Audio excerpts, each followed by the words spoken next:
Salut gang! Alors voici, c'est moi Steve Linteau. C'est moi le responsable, créateur des parcours de Québec en deux mondes. Présentement, je suis en attente de deux personnes pour le parcours numéro 2 qui va se passer dans Haute-Ville. Je fais cette vidéo pour faire un genre de mise au point.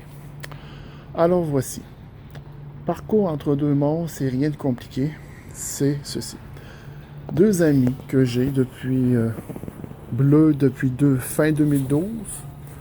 Christelle depuis un an et demi à peu près, je résume assez vite. On parlait un jour, de Steve, on ne pourra pas toujours t'aider par rapport à ton site, par rapport à ton forum, tes pages privées sur Facebook. Il faudrait vraiment être une médium vivant à Québec qui pourrait prendre notre place. Puis oui, c'est vrai. Avec tout ce qui s'en vient en France et tout, c'est sûr qu'ils vont avoir leur vie à faire. Vie familiale, leur vie aussi professionnelle. Alors je dis, OK, qu'est-ce que je peux faire là-bas pour en connaître une? Parce que oui, les médiums, il y en a plein qui se disent, je suis médium. En fin de compte, c'est pas parce qu'on voit une ombre ou bien shadow people passer et qu'on la voit que ça veut dire qu'on est médium. J'en ai vu en masse dans ma vie, des shadow people, j'ai vu des orbes de mes yeux, pas juste sur photo, mais vraiment de mes yeux. J'ai vécu des affaires, j'ai été touché, frappé. Il m'est arrivé plein d'affaires depuis que je suis en guillemets petit cul, depuis à peu près de 1 an jusqu'à maintenant mes 43 ans et quasiment et demi. Alors j'ai dit ouais, ok. Puis là d'un coup ils m'ont dit pourquoi pas tu ferais pas des promenades. Tu mélangerais l'histoire de Québec et nos ressentis. Tu as juste à prendre des photos, des vidéos de certains lieux de Québec. Puis nous, on prendrait le temps de donner nos ressentis. Oh, là, j'ai dit, ouais, ça serait peut-être intéressant. Fait que j'ai dit, ouais. Fait que tout le printemps passé, cet été, j'ai commencé à faire le tour de Québec, le vieux Québec, pour trouver des lieux. Bon. C'est sûr qu'on a des lieux très connus à Québec. Si le monde connaît l'histoire un peu de Québec, la France de Québec savent que c'est ici que, moi je pourrais dire que la Nouvelle-France fut, arrêtée par les Anglais, surtout par la défaite c'est plein. Mais il y a quand même d'autres points intéressants. Puis quand on connaît un peu l'histoire de Québec, on fouille un peu, on peut quand même trouver des choses intéressantes. Là, présentement, vous allez voir, c'est quelqu'un qui se promène. Je sais pas si vous allez le voir. C'est une calèche. Non, on ne le voit pas bien. Il fait trop noir. Désolé. Bref. Fait que j'ai fait mes recherches, j'ai demandé les ressentis, j'ai quand même structuré ça. J'ai fait pendant 2 mois et demi de temps, durant mes pauses au travail, des recherches. Oh, excusez-moi s'il fait noir, j'ai juste changé de place. Fait des recherches sur Internet, trouvé des cartes originales qui ont été numérisées, des cartes que j'ai trouvées en Angleterre, j'ai trouvé en France, aux États-Unis, des cartes de Québec dans le temps de la Nouvelle-France, dans le temps des Britanniques. Trouvé aussi des photos, de belles photos, qui datent aussi, pour expliquer un peu l'histoire de certains lieux que vous avez sûrement déjà visités. Mais vous êtes dit, vous êtes jamais demandé, y a-t-il quelque chose de paranormal là? Je peux vous dire que, comme dit souvent Bleu, prénom Corinne, excuse-moi Corinne, je vais nommer ton prénom, la Terre est hantée par toute vie qui a passé, surtout la vie humaine. C'est sûr que nous, on n'est pas en Europe. L'Europe, ça fait comment de dizaines de milliers d'années que ça a été, en guillemets, colonisé. Par rapport, tandis qu'ici, c'était plus les Amérindiens, puis il n'y avait pas autant de population amérindienne qu'en Europe, eux autres, pour la population, on va dire, blanche, caucasienne. Bref, j'ai fait mes recherches. J'ai préparé 2 parcours. C'est pas évident, parce qu'il y a quand même du par cœur. C'est quand même pas pire, j'ai quand même beaucoup de photos. Puis j'ai aussi, et là, je vais sortir ça de mon sac, une tablette que j'ai achetée il y a 3 ans, mais que j'ai jamais vraiment utilisée, parce que je me suis acheté plutôt un ordinateur portable à la place. Ben oui, le cabochon, ça c'est mon genre. Donc, je vous le montre, une belle tablette. Et voilà, elle n'est pas allumée, ça c'est sûr, mais c'est pas grave. Alors, sur cette tablette-là, je vais montrer des photos, des cartes comme je vous disais, Nous allons nous promener. Les parcours prennent minimum 2h30. Ça pourrait m'aller jusqu'à 3h30 si le monde pose beaucoup de questions. Ça, je suis prêt physiquement pour le faire.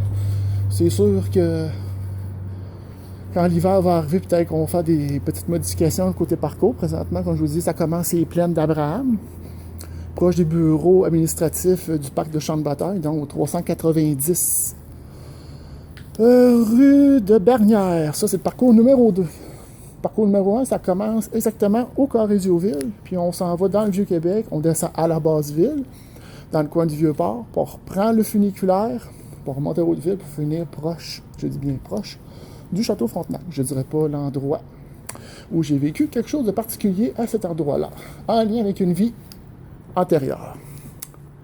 Donc, je ne sais pas si un jour cette médium québécoise, que je sais qu'elle a à peu près entre 45 et 50 ans à peu près, peut-être que je me trompe de quelques années, de moins ou de plus, qu'elle a des enfants, une famille, je pourrais même dire, est-ce que je dois le dire de même? Oui, je pourrais vraiment dire. Bleue à la voix comme blanche, pure. Donc, c'est pas une médium qui... c'est pas une fausse médium, c'est une vraie médium de haut niveau. Certains, on va dire, de haut niveau, genre post-doctorat, un peu comme Bleu, que je considère, donc je veux dire, comme ma deuxième mère, puis qui allait vraiment comme genre post-doctorat x5 dans le paranormal, côté voyance et côté, bien sûr, médiumnité. Et médiumnité, ben, c'est sûr que c'est ça que je recherche présentement. Alors, si vous, j'ai peut-être un prénom, mais que je ne donnerai pas. Alors, si vous vous reconnaissez, si vous voyez un peu ce que je veux faire, donc moi, ce que je veux... Ah, c'est vrai, c'est bien pour parler des parcours. Mais ce que je veux aussi, c'est expliquer. En faisant ces parcours, comme je disais, c'est donner les ressentis de Christelle et de Bleu. Mais si cette médium arrive, j'aimerais qu'elle participe avec moi afin qu'en se promenant, elle dise « Ah, regardez ce bâtiment, ce que je ressens présentement. Il y a un homme qui... une femme qui... etc., etc., etc. » qui pourra donner aussi ses ressentis.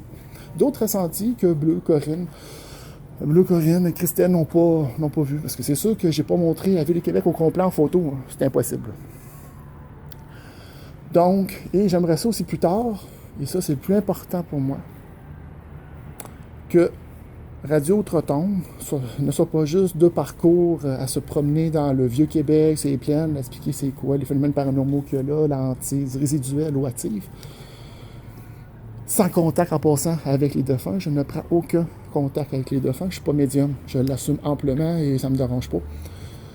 Non, moi ce que je veux, c'est aussi que ça soit une médium qui soit là avec moi, qui m'aide à passer les messages des défunts aux vivants. C'est, mettons, que vous avez perdu quelqu'un de votre famille, que ce soit père, mère, frère, soeur, cousin, cousine. La manière ça s'est passé, vous posez des questions, vous avez des interrogations par rapport à ce qui s'est passé. Vous voulez avoir des informations, vous voulez avoir... Est-ce que c'est possible qu'elle puisse vous parler, cette personne-là, ce défunt-là? Eh bien, cette médium-là, si le défunt, bien sûr, est accessible, pourra passer des messages. Je pense pas qu'elle va vous donner quand même les numéros de 649. Là. Elle ne sera pas voyante. Je pense pas non plus que les défunts vont donner le numéro du 649. Ou quand le monde se poser des questions, c'est rare que l'autre bord, l'autre côté, je pense surtout du haut astral, vont donner le numéro de 649, à moins que c'est nécessaire pour votre évolution ou bien pour faire quelque chose qui va aider énormément la société. Donc, ce que je demande, c'est que si cette médium m'entend un jour, quand, je l'espère que ce soit avant la fin de 2017 ou pendant 2018, si vous pensez être cette médium qui pourra m'aider à passer des messages des défunts aux vivants et qui pourra aussi nous aider, m'aider durant mes parcours, eh bien, vous avez juste à aller sur radio-outre-tombe.com. Rien de compliqué. radio-outretombe.com. Steve-admin@radio-outretombe.com. Ça, c'est mon courriel. Il n'y aura pas de problème. Puis, si quelqu'un s'imagine être médium, pense devenir cette médium, qu'il ne l'est pas, Juste vous dire de même, Bleu, Corinne, va parler avec cette médium. Alors, si vous n'êtes pas cette médium de haut niveau, venez pas postuler, ça ne servira à rien. Mais quand même, je vous souhaite tout de même la bienvenue à ces parcours et j'espère simplement et sincèrement vous voir. Je vous invite tout le monde qui voudront venir être en forme. Ceux qui sont en forme pour marcher, venez me voir. Donc, je vous souhaite une bonne soirée et à la prochaine. Je regarde, c'est pas quelqu'un qui attendrait pour le parcours. Allons-y. Fait que c'est cela. Je vous remercie de m'avoir écouté. C'est peut-être pas trop structuré, je m'excuse. Mais en tout cas, c'était ce que j'avais à dire. C'est au moins un premier essai. Je verrai si je vais le mettre sur YouTube. Si vous voyez sur YouTube, c'est parce que j'ai trouvé que c'était excellent. Et comme preuve, Radio Québec, Outre-Tombe, Québec, entre deux mondes, c'est la casquette. C'est ça que vous la voyez à l'envers. Et le maudit. Bonne soirée, même s'il pleut un petit peu. Bye bye. Steve.